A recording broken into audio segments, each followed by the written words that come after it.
Quand on parle de Bourgogne, on pense château, terroir, bien sûr grand vin, sans oublier les célèbres escargots. Pour ces derniers, ce n'est pas aussi bourguignon que cela.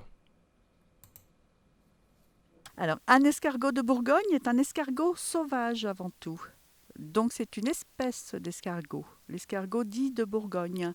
Et c'est une variété qui ne s'élève pas, que l'on trouve uniquement dans la nature, que l'on trouvait en France de façon importante avant les années 80 et qui n'est plus autorisée au ramassage pour la commercialisation en vente depuis cette période-là à peu près.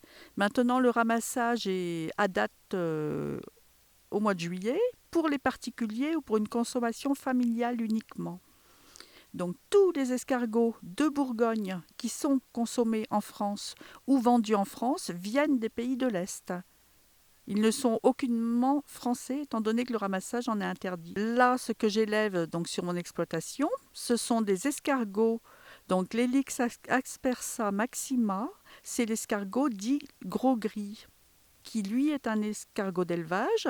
Bon, c'est celui qui s'élève le plus sur la Bourgogne et les régions environnantes. Pourquoi? Parce que traditionnellement, c'est l'escargot qui se mange à la persillade, donc dit à la bourguignonne. Sur d'autres régions, par contre, en particulier, il y a l'Espagne, le Midi, la Charente, là, ils consomment plus facilement du petit gris. C'est un escargot, donc une espèce un petit peu différente, mais d'élevage toujours, et que l'on peut trouver un petit peu en sauvage aussi. Pourquoi? Parce qu'il se prépare en cagouille. Il y a différentes recettes selon les régions, et là, tout est mis dans la casserole. L'escargot dans sa coquille, avec de la tomate, enfin, et tout ce qui va bien pour faire une bonne préparation. Et c'est décoquillé en mangeant.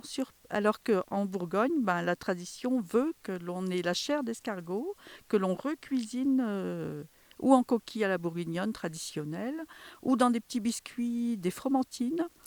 Donc à la bourguignonne, ça peut être chèvre ciboulette, au comté, au bleu d'Auvergne. Enfin, on peut faire beaucoup de à la tomate. On peut les préparer de façon très différente.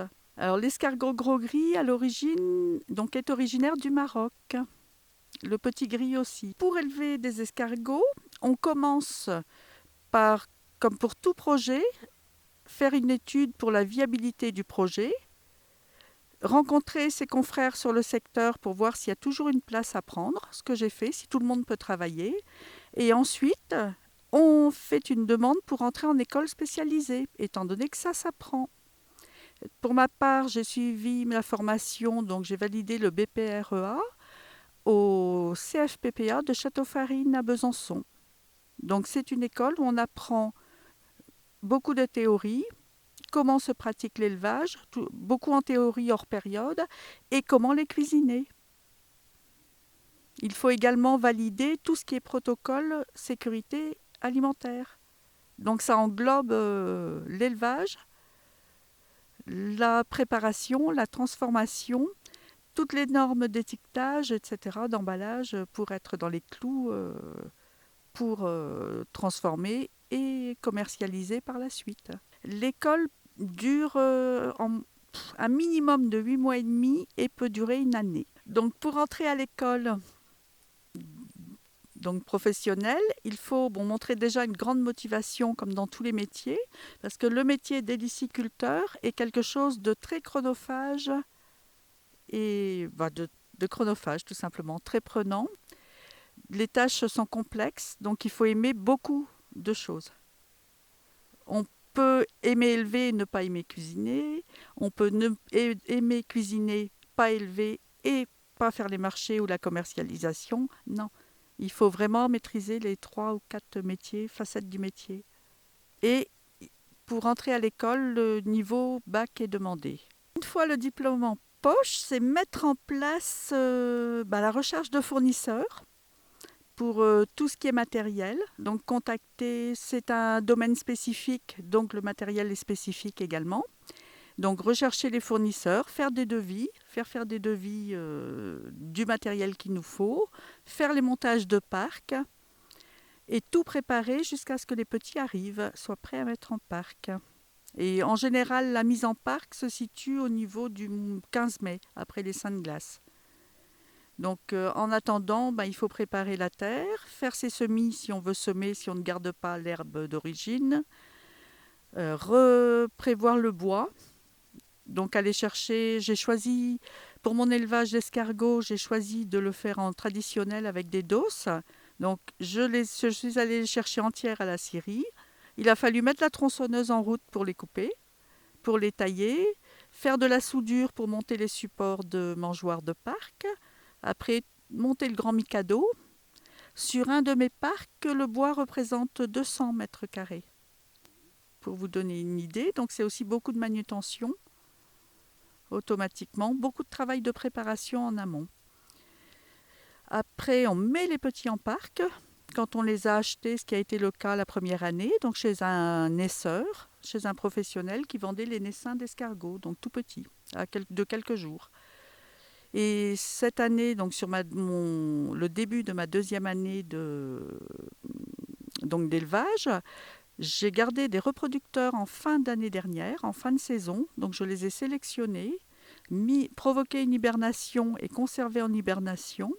Et à date choisie, je les ai réveillés de façon à les faire s'accoupler et pondre.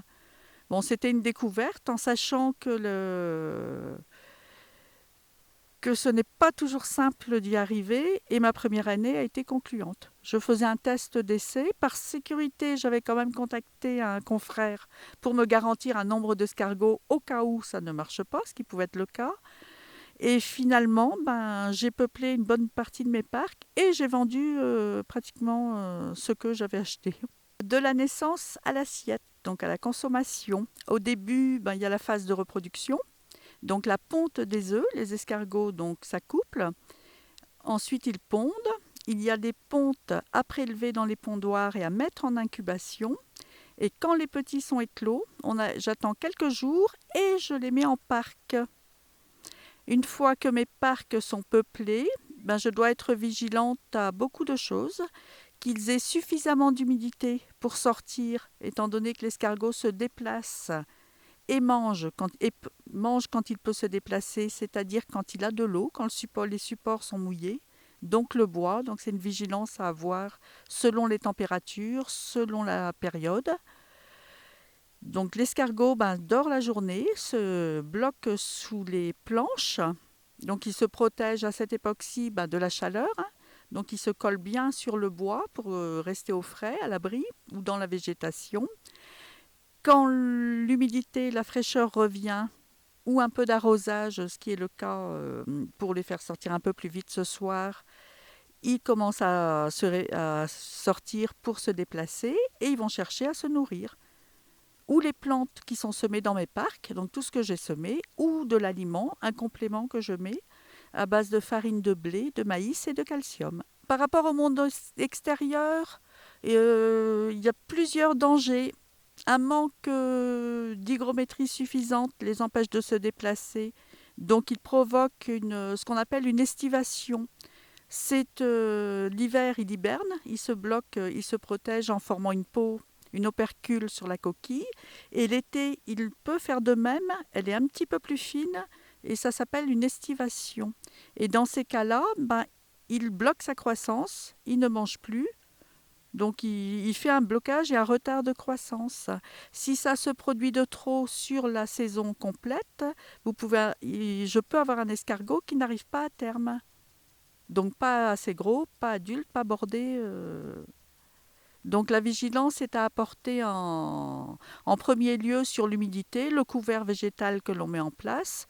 Le choix du bois est important aussi. Plus il est épais, plus il isole. Et après, tout ce qui est prédation est très important. Les prédateurs de l'escargot sont très très nombreux. Tous les corvidés, la plupart des rongeurs, en démarrant par une petite souris jusqu'aux rats, les sauvagines, les fouines, les martres, les belettes, le hérisson, si on le laisse rentrer dans son parc aussi, les corvidés également, donc le geai, le merle, la pie, tous les corvidés sont des amateurs d'escargots également. Et après, vous avez d'autres plus petits petites bêtes, je dirais, les grenouilles, les lézards. Le ver luisant est un prédateur de l'escargot aussi, donc il a beaucoup, beaucoup de prédateurs. J'ai en effet posé une clôture électrique autour de mes parcs parce que mes petits escargots peuvent fuguer. Ils nous ont beau faire 7 mètres à l'heure environ en une nuit, et étant donné le nombre d'escargots en parc, ça peut être un gros inconvénient à ramassage tous les matins. Sur le parc qui est devant vous, je suis aux alentours de, on va dire, 100 000 escargots à peu près. La perte donnée en théorie est en moyenne de 30%. Une année, tout peut marcher parce qu'au petit bonheur la chance, tout fonctionne bien. Une année, il y a quelque chose que je laisse passer et puis ça peut être une catastrophe.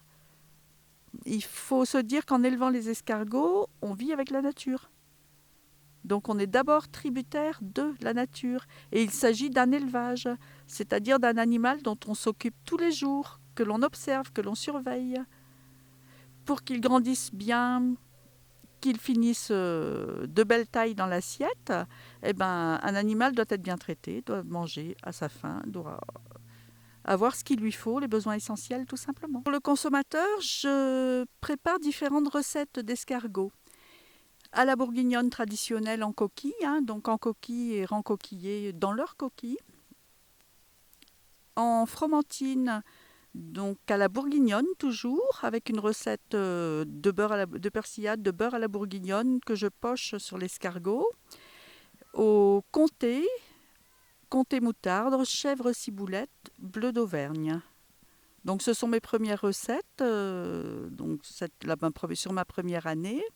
J'en prépare aussi au courbouillon, en poche sous vide et surgelé pour l'instant, congelé étant donné que je n'ai pas d'autoclave pour l'instant. Une première préparation de tapas en verrine, donc d'escargot haché à la bourguignonne, que je suis allée préparer chez un confrère qui est équipé d'un autoclave. J'ai un restaurant avec lequel je travaille depuis quelques mois. Il s'agit du bistrot à l'île Saint-Laurent, donc à Chalon-sur-Saône. Je lui propose donc mes poches courbouillonnées qu'il recuisine plus tard au restaurant. Et sinon, j'ai eu d'autres demandes, mais pour l'instant, je n'ai pas assez de débit pour garantir une carte de restaurant. Donc, il faudrait pas que j'ai de rupture de préparation. Et pour l'instant, non, il faut que je grandisse un petit peu. J'ai eu 3 demandes de très grands restaurants en les ayant goûtés, mais pour l'instant, je ne peux pas fournir. En travaillant seul, c'est impossible. Au moment du ramassage, donc je ramasse mes escargots en parc et après le processus mis en place et un séchage avec un temps de jeûne pour que l'escargot se débarrasse de toute la végétation et se purge. Donc l'escargot peut consommer des végétaux qui sont toxiques pour nous, mais pas pour lui. Donc automatiquement, il faut un temps de jeûne suffisant pour qu'il évacue tous les végétaux et ses résidus. Donc au séchage, il se met en collage, c'est-à-dire qu'il fait une opercule de façon à s'isoler du froid, du chaud et à se bloquer. Donc je le laisse sécher comme ça en sac pendant une quinzaine de jours, 3 semaines. Tout dépend des temps de ramassage que j'ai, des quantités, de l'hygrométrie s'il sèche assez vite ou pas. Après, je les mets au froid. Donc je provoque une hibernation artificielle. Qu'après, je les décoquille par échaudage. Je les plonge dans l'eau, donc endormies dans l'eau bouillante, de façon à ne pas les faire souffrir. Et je les décoquille, donc un par un. Ensuite, j'enlève le tortillon, qui est la partie avec l'abdomen, avec toutes les parties à enlever, le pancréas, etc. Et je les blanchis. Donc je les mets à l'eau bouillante toujours, mais blanchis à une température bien précise et un temps précis, de façon à détruire toutes les bactéries, à bloquer le développement de bactéries, de façon à les mettre en surgélation et en congélation par la suite. L'idée d'élevage d'escargots me trottait dans la tête depuis de nombreuses années. Donc c'est un projet que j'avais envisagé depuis plus de 15 ans, pratiquement 17 ans. Donc c'était une idée que j'avais derrière la tête. L'animal me plaisait, la cuisine m'a toujours plu énormément. Donc j'ai une 60aine de recettes d'escargots à peu près. Donc ça me laissera la liberté de faire de bonnes petites choses. Donc la cuisine, l'élevage est intéressant aussi. Je voulais être dehors. Donc, par rapport à mes emplois précédents, être dehors, c'est le bonheur. À la belle saison, du moins. Et puis après, travailler à l'intérieur. Donc, le métier d'héliciculteur a beaucoup de facettes aussi, qui sont très différentes. Donc, je déteste m'ennuyer. Donc, vous avez sur le métier, l'élevage est important. La transformation est importante. La recherche de recettes ou de nouveautés pour créer une carte ou des nouveautés, bon, bah ça c'est pareil, c'est un travail qui est plus qu'intéressant. La transformation, et puis après le client et le contact avec la clientèle. Avant de faire ce métier, récemment, je faisais beaucoup de remplacements d'aide-soignante. Donc j'ai été auxiliaire de vie pendant quelques années aussi à domicile, en spécialisé en accompagnement palliatif. Donc fin de vie avec des organismes de maintien à domicile. Donc j'ai fait ça 7 ou 8 ans. Avant une quinzaine d'années en décoration d'intérieur. Donc du conseil, de la pose, de la recherche de produits pour des clients, une teinte précise, une robinetterie du 17e. Et à l'origine, je suis couturière en mariée. Donc mariée, cérémonie, couture floue.